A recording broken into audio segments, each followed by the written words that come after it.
নমস্কার। আজকের আন্দামান জিজ্ঞাসার একাদশ পর্বে আমরা হাঁটব পোর্ট ব্লেয়ারের কিছু পার্ক এবং এক গভীর শ্রদ্ধায় মাথা নত করার ইতিহাসের পথে। আনন্দ, অবসর, প্রকৃতি আর ইতিহাস সব মিলিয়ে এই পর্ব। পোর্ট ব্লেয়ারের শহরের কেন্দ্রে এক শান্ত সবুজ অভয়ারণ্য গান্ধী পার্ক। একদিকে জলের ধারা, অন্যদিকে শিশুদের জন্য ছোট রাইড।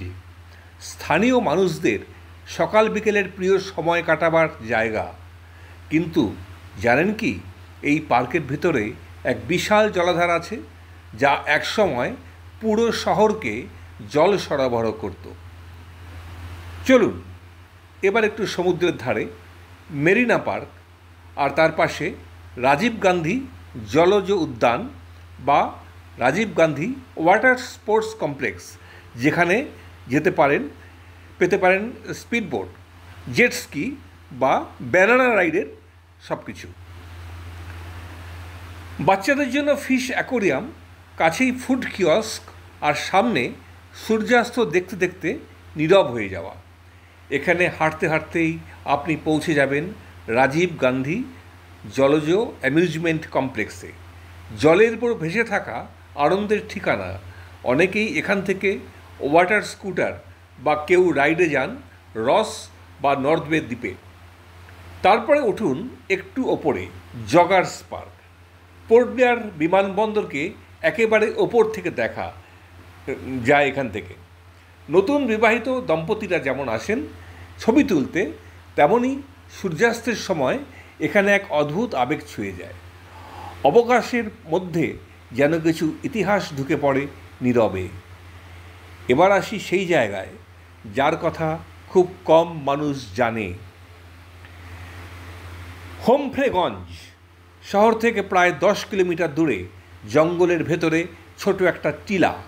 এখানেই 1944 সালের 30শে জানুয়ারি জাপানি সেনাদের হাতে প্রাণ হারান আইএনএর 44 জন সাহসী সৈনিক।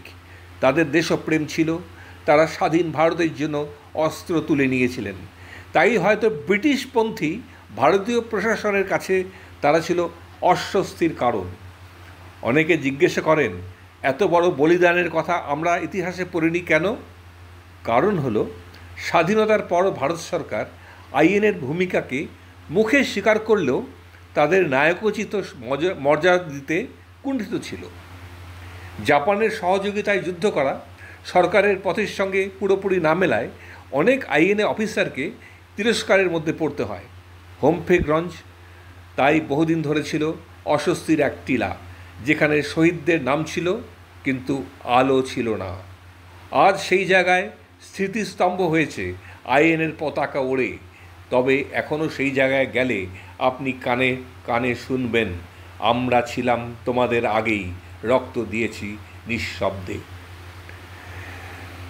পোর্ট ব্লেয়ারের এই পার্কগুলো শুধু বেড়ানোর জায়গা নয়, এরা আপনাকে শেখাবে মাটি, মানুষ আর মননের মধ্যে কত গভীর সম্পর্ক গড়ে ওঠে। যতই ইতিহাস, যতই সবুজ ছায়া, দিনের শেষে মন চায় একটু খাওয়া দাওয়া।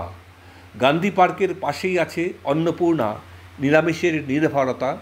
আর একটু মশলার টানে তবে চলে যান সিফুড ডিলাইটস কিংবা আলো ঝলমলে নিউ লাইট হাউসে। শুধু হালকা কিছু খেতে চাইলে আইসি স্পাইসি নামটা মনে রাখবেন। নাম যেমন মিষ্টি, স্বাদও তেমন তাজা। এইভাবেই খোলা মনের ভ্রমণ শেষ হয় এক চুমুক স্বাদের আনন্দে। পরবর্তী পর্বে দেখা হবে হ্যাভলকের রূপকথা নিয়ে, সমুদ্র, সূর্যাস্ত আর হাতির কাহিনী। আন্দামান জিজ্ঞাসা চলবে মন নিয়ে, মানচিত্র ছুঁয়ে। আপনাদের তথ্যগুলো ভালো লাগলে কমেন্ট করবেন, লাইক করবেন, শেয়ার করবেন, সাবস্ক্রাইব করতে ভুলবেন না।